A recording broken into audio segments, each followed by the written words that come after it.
ان الحمد للہ نحمده ونستعینه ونستغفره ونعوذ باللہ من شرور انفسنا ومن سیئات اعمالنا من یهده اللہ فلا مضل له ومن یضلل فلا ہادی له واشهد ان لا الہ الا اللہ وحدہ لا شریک له واشهد ان محمدا عبدہ ورسولہ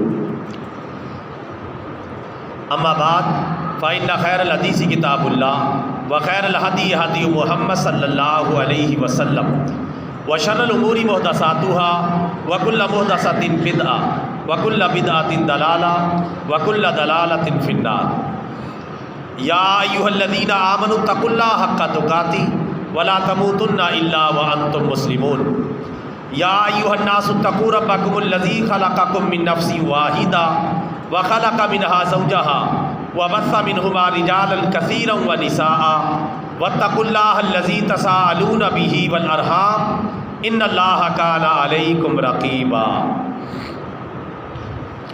يا ايها الذين امنوا اتقوا الله وقولوا قولا سديدا يصلح لكم اعمالكم ويغفر لكم ذنوبكم ومن يطع الله ورسوله فقد فاز فوزا عظيما اما بعد فاعوذ باللہ من الشیطان الرجیم بسم اللہ الرحمن الرحیم ان اللہ وملائکتہ یصلون علی النبی یا ایھا الذین آمنوا صلوا علیہ وسلموا تسلیما اللہم صلی علی محمد وعلی آل محمد کما صلیت علی ابراہیم وعلی آل ابراہیم انک حمید مجید اللہم بارک علی محمد وعلی آل محمد کما بارکت علی ابراہیم وعلی آل ابراہیم انک حمید مجید الصلاۃ والسلام علیک یا رسول اللہ الصلاۃ والسلام علیک یا حبیب اللہ الصلاۃ والسلام علیک یا رحمۃ للعالمین وعلی آلک واصحابک یا خاتم النبیین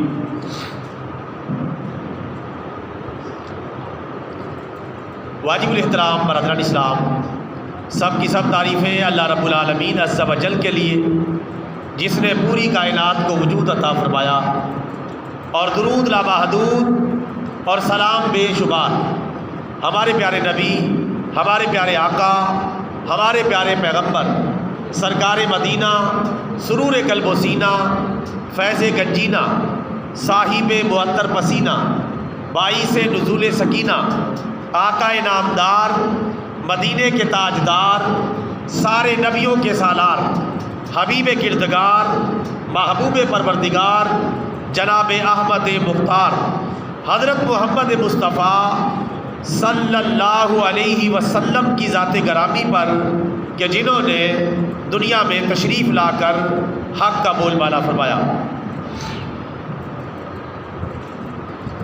واجب الاحترام برادران اسلام، میلاد مصطفیٰ صلی اللہ علیہ وسلم کے حوالے سے اور شان و عظمت مصطفیٰ صلی اللہ علیہ وسلم کی حیثیت سے آج آپ کی خدمت میں پیارے نبی صلی اللہ علیہ وسلم کی دعوت کے 4 ستون پیش کروں گا قرآن و سنت کی روشنی میں، کہ پیارے نبی صلی اللہ علیہ وسلم کی بنیادی دعوت کے 4 ستون تھے جن پر آپ صلی اللہ علیہ وسلم نے بہت زیادہ فوکس کیا اور جن کو اپنی زندگی کا مشن بنایا اور ان کے مطابق ہی اپنی دعوت دنیا کے سامنے پیش فرمائی، اور جس کے لیے آپ مسلسل جد و جہد کرتے رہے۔ اصل موضوع پر آنے سے پہلے چند ایک نعتیہ اشعار سماعت کر لیں۔ یہ نعتیہ اشعار الحمدللہ میرے ہی لکھے ہوئے ہیں، ان کو سماعت کر لیں۔ اس کے بعد انشاءاللہ قرآن پاک کی آیت سے پیارے نبی صلی اللہ علیہ وسلم کی دعوت مبارکہ کے جو 4 ستون ہیں وہ آپ کی خدمت میں پیش کروں گا۔ تیرے نام گرامی پر میں قرباں یا رسول اللہ، تیرے نام گرامی پر میں قرباں یا رسول اللہ، ہوا تجھ ہی پہ نازل رب کا قرآن یا رسول اللہ، ہوا تجھ ہی پہ نازل رب کا قرآن یا رسول اللہ۔ اور محمد تم ہو، احمد تم ہو، ماہی تم ہو، عاقب تم، یعنی چاروں آپ کے نام ہیں، محمد، احمد، ماہی اور عاقب۔ ماہی کفر کو مٹا دینے والا، عاقب سب کے بعد آنے والا۔ محمد تم ہو، احمد تم ہو، ماہی تم ہو، عاقب تم ہی ختم نبوت کا ہو عنواں یا رسول اللہ۔ اور نعتیں تیری لکھنے پر کفر کے شعراء مجبور، نعتیں تیری لکھنے پر کفر کے شعراء مجبور، کہ اوصاف حمیدہ کی ہے یہ شان یا رسول اللہ۔ اور صحائف سماوی میں تیرے اوصاف کا چرچا، صحائف سماوی آسمانی کتابیں، صحائف سماوی میں تیرے اوصاف کا چرچا، بشارات رسل میں ہے تیرا ذکر و بیاں یا رسول اللہ۔ یعنی جتنی بھی کتابیں اور صحیفے نازل ہوئے سب میں ہمارے پیارے نبی صلی اللہ علیہ وسلم کا ذکر خیر موجود ہے۔ اور آپ سے پہلے جتنے بھی نبی آئے 1,24,000 کم و بیش، سب کی زبان مبارک پر آپ کا ذکر خیر موجود تھا، سب آپ کا ذکر کرتے رہے، آپ کی آمد کی بشارتیں سناتے رہے۔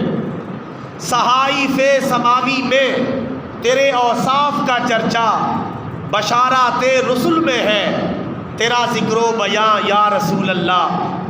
اور کٹ مرنا عزت پر تیری ہے عزت سرور کی، کٹ مرنا عزت پر تیری ہے عزت سرور کی، آقائے دونوں جہاں قبلائے دین و ایمان یا رسول اللہ۔ تیرے نام گرامی پر میں قرباں یا رسول اللہ، ہوا تجھ ہی پہ نازل رب کا قرآن یا رسول اللہ۔ اور احاطہ کون کر سکتا ہے اوصاف محمد کا صلی اللہ علیہ وسلم، احاطہ کون کر سکتا ہے اوصاف محمد کا، مقابل کون بن سکتا ہے اخلاق محمد کا۔ اور کسی کا ہر لمحہ مرقوم نہیں تاریخ عالم میں، مگر ہے ہر ورق محفوظ اوقات محمد کا۔ یعنی دنیا میں چاہے کوئی ہستی کتنی بھی بڑی کیوں نہ ہو، اس کی پوری زندگی کا ایک ایک لمحہ دنیا میں محفوظ نہیں ہے، لیکن ہمارے پیارے نبی صلی اللہ علیہ وسلم وہ عظیم ہستی ہے کہ جن کی زندگی کے ہر لمحے کو محفوظ کر لیا گیا ہے۔ کسی کا ہر لمحہ مرقوم نہیں تاریخ عالم میں، مگر ہے ہر ورق محفوظ اوقات محمد کا۔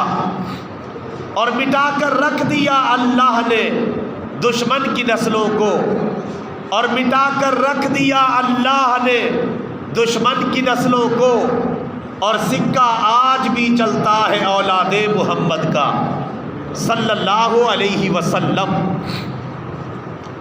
برادران اسلام، ہمارے پیارے نبی صلی اللہ علیہ وسلم کی آمد کا مہینہ ہے، آپ کے ذکر خیر کا خصوصی مہینہ ہے۔ اس میں آپ صلی اللہ علیہ وسلم کے مشن کو بیان کیا جاتا ہے، آپ کی دعوت کو بیان کیا جاتا ہے، آپ کے پیغام کو بیان کیا جاتا ہے، آپ کی محبت کو بیان کیا جاتا ہے، اور آپ کی جو اپنی امت سے محبت تھی اسے بیان کیا جاتا ہے۔ یہ وہ مبارک مہینہ ہے ربیع الاول کا۔ آج میں قرآن و حدیث کی روشنی میں پیارے نبی صلی اللہ علیہ وسلم کی جو دعوت ہے اس کے جو 4 مرکزی ستون ہیں وہ آپ کی خدمت میں پیش کروں گا کہ ہمارے پیارے نبی صلی اللہ علیہ وسلم نے کن چیزوں کی دعوت دیتے ہوئے زندگی بسر کی۔ ان چیزوں کو اللہ تعالیٰ نے پارہ نمبر 4 سورہ آل عمران کی آیت نمبر 164 میں بیان فرمایا ہے۔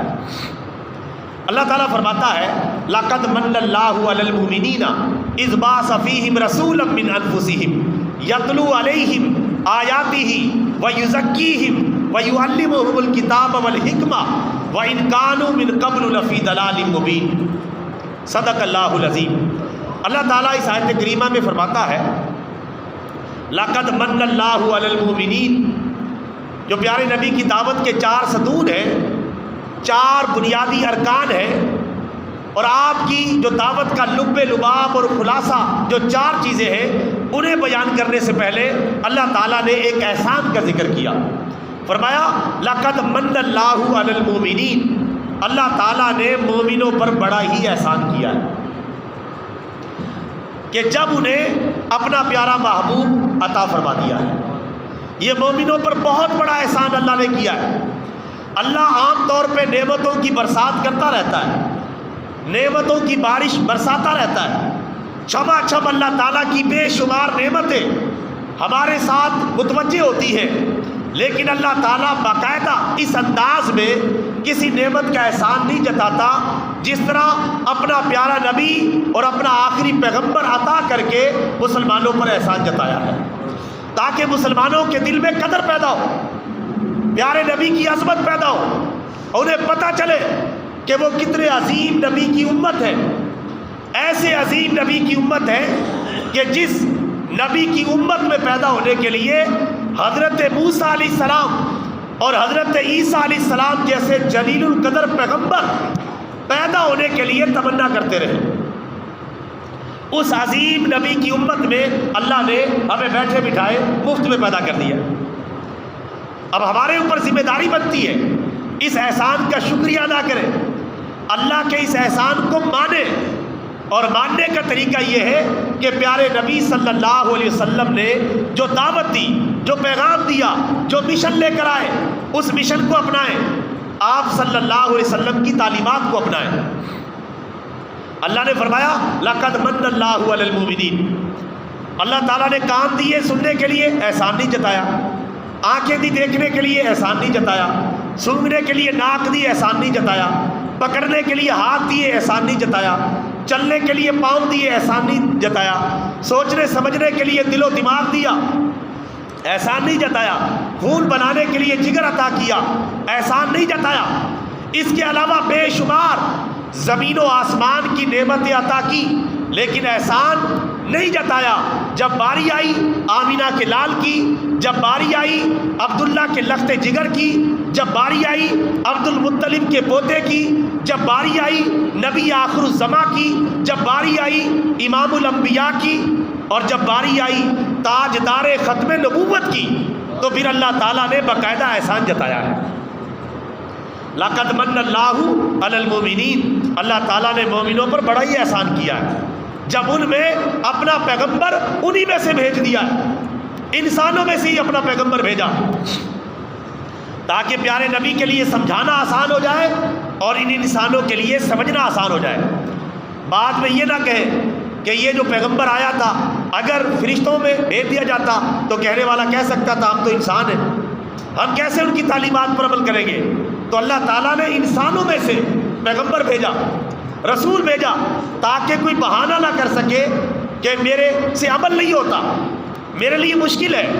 وہ نبی تو فرشتہ ہے، اس لیے پیارے نبی صلی اللہ علیہ وسلم کو انسانوں میں سے بھیجا گیا، اور سارے نبی انسان ہی تھے. انسانوں میں سے اس لیے بھیجا گیا تاکہ انسانوں کو سمجھانا آسان ہو جائے. ہم جنس کو سمجھانا آسان ہوتا ہے اور ہم جنس کا سمجھنا بھی آسان ہوتا ہے. اللہ نے فرمایا اللہ نے بڑا ہی احسان کیا ہے جب تم میں سے اللہ تعالیٰ نے اپنے پیغمبر کو مبعوث فرما دیا ہے. اب وہ 4 مشن اللہ نے بیان کیے، جو 4 مشن عطا کر کے پیارے نبی صلی اللہ علیہ وسلم کو بھیجا گیا، ان کا ذکر خیر کیا ہے. فرمایا یتلو علیہم آیاتہ ویزکیہم ویعلمہم الکتاب والحکمہ. 4 باتیں بیان کی کہ 4 باتیں عطا کر کے ہم اپنے پیارے پیغمبر کو بھیج رہے ہیں، اپنے پیارے نبی صلی اللہ علیہ وسلم کو بھیج رہے ہیں. نمبر 1 یتلو علیہم آیاتہ، پیارے نبی صلی اللہ علیہ وسلم اللہ تعالیٰ کا قرآن پڑھ کے سناتے ہیں. یتلو علیہم آیاتہ، ان کے سامنے اللہ کا قرآن، اللہ کا کلام، اللہ کی کتاب پڑھ کر سناتے ہیں. یہ آپ کا ایک مشن ہے، تلاوت کلام پاک. دوسرا مشن وَيُزَكِّيهِمْ، اور آپ لوگوں کو پاک کرتے ہیں.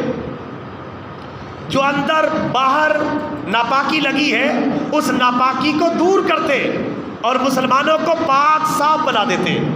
یہ آپ کا دوسرا مشن ہے جس کو کہتے ہیں تزکیہ نفس، نفس کو پاک کرنا۔ تیسرا مشن وَيُعَلِّمُهُمُ الْكِتَابَ، آپ کتاب کی تعلیم دیتے۔ پہلا تھا کتاب کی تلاوت کرتے، تلاوت اور تعلیم میں فرق ہے۔ تلاوت کا معنی پڑھنا اور تعلیم کا معنی سکھانا۔ آپ کتاب کی تعلیم دیتے، والحکمہ، اور حکمت کی یعنی سنت کی تعلیم دیتے۔ وَإِنْ كَانُوا مِنْ قَبْلُ لَفِي ضَلَالٍ مُبِينٍ، اگرچہ آپ کے آنے سے پہلے یہ لوگ گمراہ تھے، بھٹکے ہوئے تھے، بتوں کی پوجا پاٹ کر رہے تھے، دیوی دیوتاؤں کے سامنے اپنا سر جھکاتے تھے، پتھر کی مورتیوں کو خدا مانے بیٹھے تھے۔ پھر اللہ تعالیٰ نے اپنا پیارا محبوب بھیجا اور یہ 4 بنیادی باتیں عطا کر کے آپ کو مبعوث کیا گیا۔ آپ صلی اللہ علیہ وسلم نے ان 4 چیزوں کے ذریعے اپنی دعوت کو پھیلایا، اور آپ کی دعوت پھر اس طرح پھیلی کہ الحمدللہ آج دنیا کے کونے کونے تک پہنچ گئی ہے۔ میرے بھائیوں، اگر ہم پیارے نبی صلی اللہ علیہ وسلم کے سچے غلام اور سچے امتی بننا چاہتے ہیں، ہمیں بھی ان 4 باتوں کو اپنانا ہوگا۔ ہم میں سے ہر بندہ دیکھے کہ ان 4 باتوں پر عمل کرتا ہے یا نہیں کرتا۔ اگر کرتا ہے تو پیارے نبی کے راستے پر چل رہا ہے، اور اگر نہیں کرتا تو پیارے نبی کے راستے سے وہ ہٹا ہوا ہے۔ اب میں ان 4 باتوں کی تھوڑی تھوڑی تفصیل بیان کر دیتا ہوں تاکہ وضاحت ہو جائے۔ پہلی بات کہ پیارے نبی صلی اللہ علیہ وسلم اللہ کا کلام پڑھ کر سناتے ہیں، یعنی تلاوت کرتے ہیں۔ تلاوت کرنا یعنی خود بھی تلاوت کرنا اور دوسروں کو تلاوت کر کے سنانا، یہ پیارے نبی کا پہلا مشن تھا۔ قرآن پاک پڑھنا، بہت زیادہ آپ قرآن پاک پڑھتے تھے، مسلسل قرآن پاک پڑھتے تھے، اور مسلسل جو قرآن پاک کی تلاوت میں آپ لگے رہتے تھے۔ قرآن پاک کی تلاوت مسلسل کرنے سے اللہ تعالیٰ کا نور جو ہے وہ شامل حال ہو جاتا ہے۔ آج ہم اپنی حالت کو دیکھیں، ہم قرآن پاک کی کتنی تلاوت کرتے ہیں۔ ہمارے پیارے نبی کے مشن کا پہلا نمبر ہی تلاوت کلام پاک ہے۔ زیادہ سے زیادہ قرآن پڑھنا، زیادہ سے زیادہ تلاوت کرنا، کیونکہ قرآن پڑھیں گے، تلاوت کریں گے، اس کا مطالعہ کریں گے تو آگے کوئی بات سمجھ میں آئے گی، عمل کا دروازہ کھلے گا، ہم عمل کرنے کے قابل ہو جائیں گے۔ سب سے پہلی چیز جو پیارے نبی نے بہت زیادہ کی وہ ہے تلاوت کلام پاک۔ قرآن پاک پڑھنا، مسلسل پڑھنا، تلاوت کرنا، پڑھ پڑھ کے سنانا۔ آج یہ چیز ہمارے درمیان کتنی باقی ہے اور کتنی باقی نہیں، ہر بندہ سوچ لے۔ ہم کتنا قرآن پڑھتے ہیں اور کتنا دوسروں کو پڑھ کے سناتے ہیں، اور کتنا ہمارے گھر میں اس بات کا معمول ہے۔ اگر پیارے نبی کے سچے عاشق، سچے محب اور سچے امتی ہم بننا چاہتے ہیں تو ہمیں بھی پیارے نبی کی سنت سمجھتے ہوئے بہت زیادہ قرآن پاک کی تلاوت پر فوکس کرنا ہوگا، چونکہ اسلام کا لب لباب اور نچوڑ تو کہاں ہے؟ قرآن پاک میں۔ دوسرے نمبر پر سنت ہے۔ 2 ہی چیزوں کا نام اسلام ہے، قرآن اور سنت۔ باقی ساری چیزیں تو اسی سے نکلی ہیں، اللہ کا قرآن اور پیارے نبی کا فرمان۔ تو قرآن پاک کو میرے بھائیوں اپنے سینے سے لگائیں، قرآن پاک کی تلاوت کریں، قرآن پاک خود پڑھیں، گھر والوں کو پڑھ کر سنائیں۔ اس کا پڑھنا ثواب، اس کا چھونا ثواب، اس کا دیکھنا ثواب، اس کا ٹچ کرنا ثواب۔ 1 حرف پڑھے تو 10 نیکیاں، 2 حرف پڑھے تو 20 نیکیاں، 3 حرف پڑھے تو 30 نیکیاں۔ جو صرف الف لام میم پڑھتا ہے اس کے نامہ اعمال میں 30 نیکیاں لکھ دی جاتی ہیں، اور باقی سارا قرآن پاک جو بندہ پڑھتا ہے، اندازہ کرے اس کی نیکیوں کا اندازہ کون لگا سکتا ہے سوائے اللہ کے۔ اس لیے قرآن پاک کی تلاوت کو اپنا معمول بنائیں، بہت زیادہ قرآن پاک پڑھا کریں۔ فالتو جتنا بھی وقت ہے باقی وظیفے چاہے کم کر لیں۔ ایک حدیث مبارکہ میں یہاں تک بھی آیا کہ اگر کسی بندے کو کوئی وظیفہ کرنے کا ٹائم نہیں ملا یا دعا مانگنے کا اللہ تعالیٰ سے ٹائم نہیں ملا، وہ قرآن پاک کی تلاوت میں لگا رہتا ہے۔ دعا کے لیے بھی ٹائم نہیں بچتا، وظائف کے لیے بھی ٹائم نہیں بچتا، تو اللہ تعالیٰ کی طرف سے قرآن پاک پڑھنا ہی اس کے لیے کافی ہو جائے گا۔ اس کے باقی وظیفے بھی کور ہو جائیں گے، اور اس کی دعائیں اللہ تعالیٰ خود بخود ہی اس کے حق میں قبول فرما لے گا۔ اتنی برکت ہے قرآن پاک کی تلاوت کی۔ لہٰذا اٹھتے بیٹھتے سوتے جاگتے جب موقع ملے قرآن پاک کی تلاوت کو اپنا معمول بنائیں، انشاءاللہ پھر اسلام کا نور آپ کے سینے میں جگہ بنانا شروع کر دے گا۔ دوسری چیز، پیارے نبی صلی اللہ علیہ وسلم کا دوسرا مشن کہ آپ تزکیہ نفس کرتے، نفوس کو پاک بناتے، اندر باہر سے انسان کو پاک کرتے، اندر کی جو غلاظتیں، حسد، بغض، اناد، کینہ، کدورت، تکبر، شرک، اس سے پاک کرتے، اور ظاہر کی جو گندگی ہے اسے بھی دور کرتے، کہ جسم کو صاف ستھرا رکھیں، کپڑوں کو صاف ستھرا رکھیں، ماحول کو صاف ستھرا رکھیں۔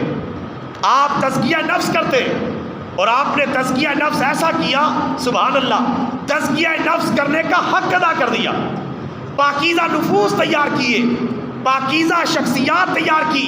جب آپ نے اپنے شاگردوں پر محنت کی، ان کو پاک بنایا، اندر باہر سے ان کو صاف ستھرا بنا دیا، تو پھر کوئی ابو بکر بن کے سامنے آیا، کوئی عمر بن کے سامنے آیا، کوئی عثمان بن کے سامنے آیا، کوئی علی بن کے سامنے آیا، کوئی طلحہ بن کے سامنے آیا، کوئی زبیر بن کے سامنے آیا، کوئی عبد الرحمن بن عوف بن کے سامنے آیا، کوئی سعد بن کے سامنے آیا، کوئی سعید بن کے سامنے آیا، کوئی ابو عبیدہ ابن جراح بن کے سامنے آیا، کوئی حسنین کریمین بن کے سامنے آیا۔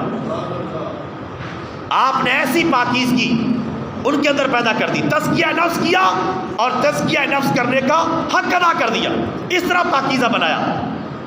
ابو بکر کی پاکیزہ زندگی رسول پاک کی تربیت کا صدقہ ہے، عمر کی پاکیزہ زندگی رسول پاک کے تزکیہ نفس کا صدقہ ہے، حضرت عثمان کی پاکیزہ زندگی پیارے نبی کے فیضان کا صدقہ ہے، حضرت علی کی پاکیزہ اور عبادت والی زندگی پیارے نبی کی تربیت کا نتیجہ ہے۔ اسی طرح 1,24,000 کم و بیش جو صحابہ کرام ہیں، ان کی تربیت عکاسی کرتی ہے کہ پیارے نبی صلی اللہ علیہ وسلم نے کس طرح انہیں اندر باہر سے پاک کر دیا ہے۔ اس لیے ساری امت، اتنا آپ اندازہ کریں کہ ساری امت اس بات پر متفق ہے کہ صحابہ سارے کے سارے عادل ہوتے ہیں، صحابہ جھوٹ نہیں بولتے، صحابہ جھوٹ نہیں بولتے، سارے کے سارے عادل ہوتے ہیں۔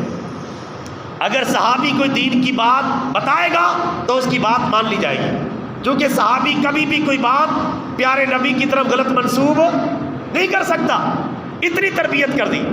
اور پیارے نبی کی تربیت میں قربان جائے، صحابہ کی ایسی تربیت کی، اللہ نے جو مشن ذمہ لگایا کہ ان کا تزکیہ کرنا ہے، ان کو پاک کرنا ہے، ایسا تزکیہ کیا، ایسا پاکیزہ بنایا، اللہ کو بھی پیار آ گیا، اللہ کو بھی یہ تزکیہ پسند آ گیا، اللہ کو بھی یہ پاکیزگی پسند آئی۔ جیسے ہی پیارے نبی نے اپنے صحابہ، اپنے شاگردوں کی یہ پاکیزہ جماعت تیار کی، اللہ نے قرآن اتار دیا، وَكُلًّا وَعَدَ اللَّهُ الْحُسْنَى۔ اے محمد صلی اللہ علیہ وسلم، آپ نے واقعی ان کی تربیت کا حق ادا کر دیا ہے، وَكُلًّا وَعَدَ اللَّهُ الْحُسْنَى، ہم نے ان میں سے ہر ایک کو جنتی بنا دیا ہے۔ رضی اللہ عنہم ورضوا عنہ، اللہ ان سے راضی ہو چکا ہے اور یہ اللہ سے راضی ہو چکے ہیں۔ اولئک عنہا مبعدون، اور انہیں جہنم سے دور کر دیا گیا ہے اور جنت کے قریب کر دیا گیا ہے۔ اللہ تعالیٰ کو وہ تربیت اتنی پسند آئی، اللہ تعالیٰ نے انہیں اپنی رضا کا سرٹیفکیٹ جاری کر دیا۔ جب اللہ کو وہ پسند آ گئے تو باقی امت کو تو خود بخود ہی پسند آ جائیں گے۔ جو صحابہ کو پسند نہ کرے وہ سمجھ جائے وہ اللہ کی نظر میں ناپسندیدہ آدمی ہے، کیونکہ صحابہ کو اللہ نے پسند کر لیا ہے، پیارے نبی نے ان کی تربیت کی ہے، اللہ نے ان کی تربیت کو پسند کر لیا ہے اور ان کے جنتی ہونے کے آرڈر جاری کر دیے۔ یہ ہے پیارے نبی صلی اللہ علیہ وسلم کی تعلیم و تربیت کا نتیجہ، ایسی آپ نے تعلیم دی۔ تو ہمیں بھی چاہیے اپنا تزکیہ نفس کریں، اپنے اندر باہر کو پاک کریں۔ بابا بلے شاہ کا شعر ہے، بلے شاہ اڑدیاں پھڑنا ہے، جڑا گھر بیٹھا ہے انہوں پھڑیا ہی نہیں۔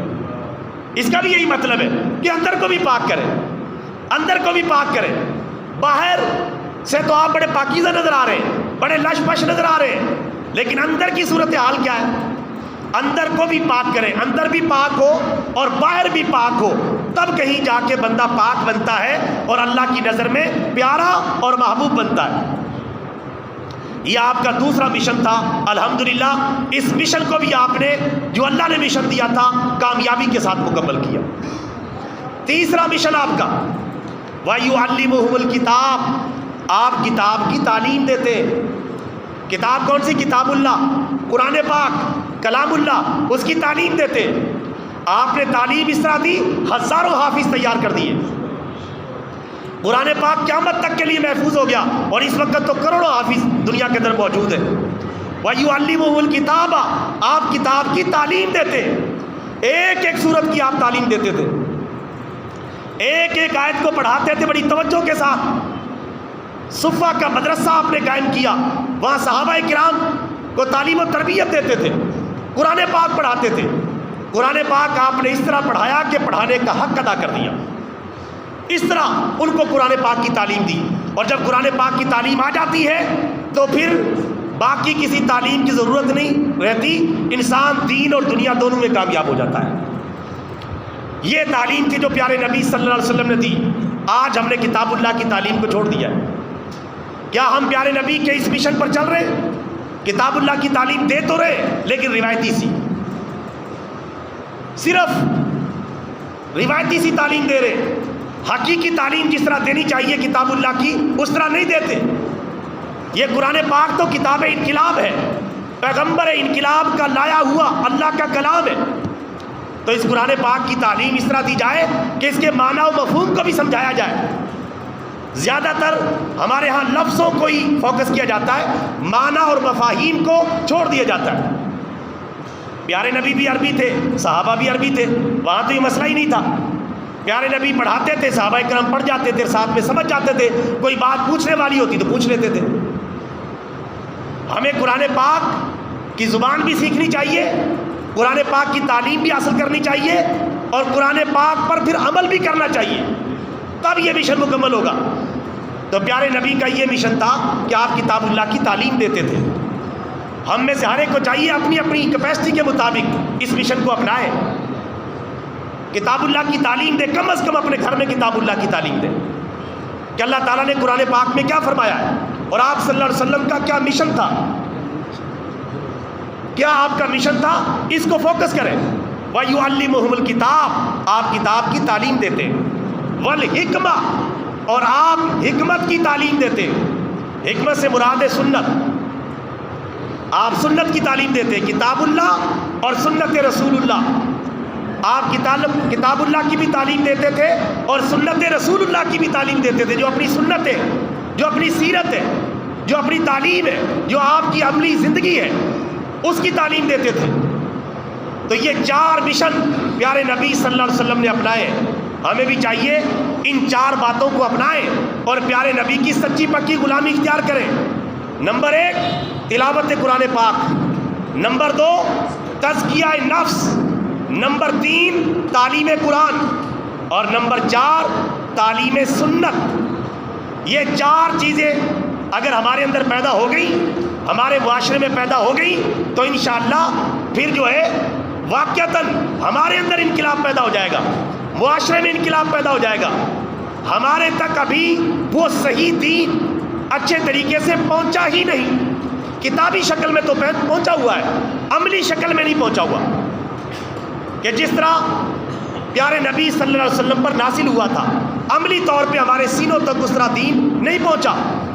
اور یہ دین کی طاقت اور برکت ہے، اسلام کتنا پاورفل اور کتنا سچا مذہب ہے، 1450 سال بعد بھی اپنا لوہا پوری دنیا سے منوا رہا ہے، ساری دنیا کے مذاہب سمٹ رہے ہیں اور اسلام پھیل رہا ہے، ساری دنیا کے مذاہب ختم ہو رہے ہیں، اسلام اپنی صداقت کا لوہا منوا رہا ہے، ساری دنیا کے مذاہب چلے ہوئے کارتوس کی طرح ہو گئے، اور اسلام پوری دنیا میں اپنی شان و شوکت کے جھنڈے لہرا رہا ہے۔ دنیا آج بھی دنیا کفر الرجک ہے، پریشان حال ہے کہ اسلام پوری دنیا پہ نہ چھا جائے۔ صرف اسلام ہے جو دنیا کفر کا مقابلہ کر سکتا ہے، اس کے علاوہ کوئی نہیں۔ کل آپ دیکھیں انڈیا کی سپریم کورٹ نے چند علماء کے خلاف فیصلہ سنایا اور ان کو عمر قید کی سزا سنا دی۔ ان کا جرم کیا تھا کہ وہ اسلام کی دعوت امن و امان کے ساتھ، پیار و محبت کے ساتھ پیش کر رہے تھے، اور ہندو جو باشعور ہندو طبقہ ہے تیزی سے مسلمان ہو رہا تھا، تیزی سے کلمہ پڑھ رہا تھا، مورتی پوجا، بتوں کی پوجا، گائے کی پوجا، اس کو چھوڑ کر اسلام کے سچے خدا کو مان رہا تھا۔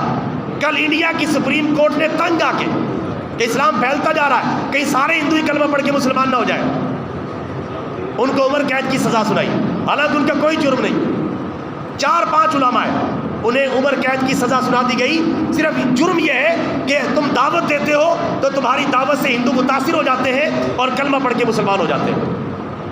حالانکہ یہ ان کا کمال نہیں، یہ اسلام کا کمال ہے، ہمارے پیارے نبی کی دعوت کی صداقت اور حقانیت کا کمال ہے۔ اور ویسے انڈیا سیکولر ملک بنا پھرتا ہے، ہم سیکولر ہیں۔ اگر آپ سیکولر ہیں تو پھر اسلام کے دلائل کو بھی سنیں، اسلام کی بات کو بھی سنیں۔ فوراً پابندی لگا دی، عمر قید دے دی تاکہ دوبارہ تبلیغ کر ہی نہ سکے۔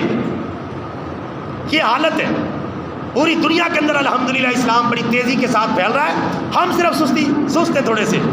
اگر اپنے اسلام کی دعوت کو لے کے اٹھے تو انشاءاللہ یہ صدی اسلام کی صدی ہے، قادیانیت اور کفر کے خاتمے کی صدی ہے، اور اسلام کے غلبے کی الحمدللہ یہ صدی ہے۔ ہندوؤں کی جو سپریم کورٹ ہے وہ پریشان ہے، ہندوستان کا وزیر اعظم پریشان ہے، جس کو گجرات کا کسائی بھی کہا جاتا ہے، جو لاکھوں مسلمانوں کا خون بہا چکا ہے، لیکن اسلام کی دعوت کے سامنے کسی کی بس نہیں چل رہی۔ جو باشعور پڑھا لکھا ہندو طبقہ اسلام کے قریب آتا ہے، اسلام کو سمجھتا ہے، بتوں سے نفرت کرنا شروع کر دیتا ہے، مورتیوں سے نفرت کرنا شروع کر دیتا ہے۔ گائے کا پیشاب پی پی کے تنگ آیا ہوا ہے یہ طبقہ سارا۔ اب یہ کلمہ اسلام پڑھنا چاہتا ہے لیکن رکاوٹ کھڑی کر دی جاتی ہے، اور نعرہ یہ لگایا جاتا ہے کہ ہندوستان ایک سیکولر ملک ہے، اس کو تو ہندو ملک بنا رہے ہیں آپ۔ حالانکہ مسلمانوں کی تعداد وہاں 30-40 کروڑ کے قریب مسلمانوں کی تعداد ہے، وہاں پاکستان سے بھی زیادہ مسلمان وہاں آباد ہیں۔ میرے دل میں کل ایک مشورہ آیا کہ میں کہ ہندوستان کی حکومت کو یہ مشورہ دے دیتے ہیں اور ان کی سپریم کورٹ کو بھی دے دیتے ہیں، ہو سکتا ہے ان کو عقل آ جائے۔ اگر تم سے اسلام برداشت نہیں ہو رہا تو پھر ایک کام کر لو، ہندوستان کے اندر جتنے فیصد مسلمان ہندوستان میں رہتے اتنا فیصد رقبہ ہندوستان کا کاٹ کے الگ کر دو اور ایک نیا ملک مسلمانوں کو بنانے دو، اور اس ملک کا نام بھی میں بتا دیتا ہوں، نام رکھ دے اس کا اسلامستان۔ کیا نام رکھ دے؟ اسلامستان۔ اسلامستان ایک نیا ملک بن جائے، مسلمانوں کو وہاں بھیج دیں کہ آپ جائیں، ایک اللہ کو پوجیں، ایک اللہ کی عبادت کریں، اپنے پیارے پیغمبر کی پیروی کریں۔ ہمارے ہندو جو ہے آپ سے متاثر ہو کر کلمہ پڑھ کے مسلمان ہوتے جا رہے ہیں، آپ ادھر چلے جائیں، ان کے جتنی ان کی تعداد ہے اس تعداد کے حساب سے ہندوستان کو مزید تقسیم کیا جائے اور ایک علیحدہ ملک بنا دیا جائے۔ نام بھی ہم آپ کو مفتی بتا دیتے ہیں، آپ کو تنگی بھی نہیں ہوگی، اسلامستان اس کا نام رکھ دیا جائے، اور باقی جو ہندو ہیں شوق سے گائے ماتا کا پیشاب پیتے رہیں، شوق سے جو ہے بتوں کی پوجا کرتے رہیں، مورتی پوجا کرنی ہے کرتے رہیں، جہالت میں پڑے رہنا ہے پڑے رہیں، مسلمانوں کو تو تنگ نہ کریں، مسلمانوں کو تو پریشان حال نہ کریں۔ اور ویسے بھی آپ سے ہندوستان چل نہیں رہا، ملک آپ سے سنبھالا نہیں جا رہا، تو بہتر یہی ہے کہ اس کے مزید حصے کر دیے جائے اور مسلمانوں کو ایک اور ملک دے دیا جائے تاکہ مسلمان آسانی سے اپنے مذہب اپنے دین کو پریکٹس کر سکیں اور آپ مزے سے اپنا کام کرتے رہیں۔ ورنہ یہ اگر اکٹھا رکھیں گے مسلمانوں کے اثرات تو پیدا ہوں گے، انشاءاللہ اسلام کے اثرات تو پیدا ہوں گے، اور وہ دن دور نہیں کہ انشاءاللہ پورا ہندوستان کلمہ پڑھ کے مسلمان ہو جائے گا۔ اللہ تعالیٰ کے فضل و کرم سے آئندہ زمانہ اسلام کا ہے، یہ ساری دنیا کفر سن لے، آئندہ مستقبل اسلام کا ہے، آئندہ کا زمانہ اسلام کا ہے، آئندہ کا دور محمد الرسول اللہ صلی اللہ علیہ وسلم کے دین کے پرچم کے بلند ہونے کا دور ہے۔ کوئی دنیا کی طاقت محمد الرسول اللہ کے دین کی دعوت کو نہیں روک سکتی۔ وہ دن دور نہیں جب ساری دنیا پہ اسلام چھا جائے گا، توڑ کر بارڈریں غلبہ پا جائے گا۔ اس موضوع کو سرور میں تازہ رکھوں، واز کرتا رہوں کرواتا رہوں، اس موضوع کو تازہ رکھنا ہے، اسلام کے ساتھ جڑے رہنا ہے، اپنے پیارے نبی سے محبت کرنی ہے، انشاءاللہ مستقبل اسلام کا ہے۔ کہہ دو انشاءاللہ۔ مستقبل کس کا ہے؟ اسلام کا ہے، اور پیغمبر اسلام صلی اللہ علیہ وسلم کا ہے۔ اللہ تعالیٰ ہمیں اپنے پیارے نبی صلی اللہ علیہ وسلم سے ٹوٹ کر محبت کرنے کی توفیق عطا فرمائے اور آپ کی دعوت کو زیادہ سے زیادہ عام کرنے کی توفیق عطا فرمائے۔ آمین۔ وآخر دعوانا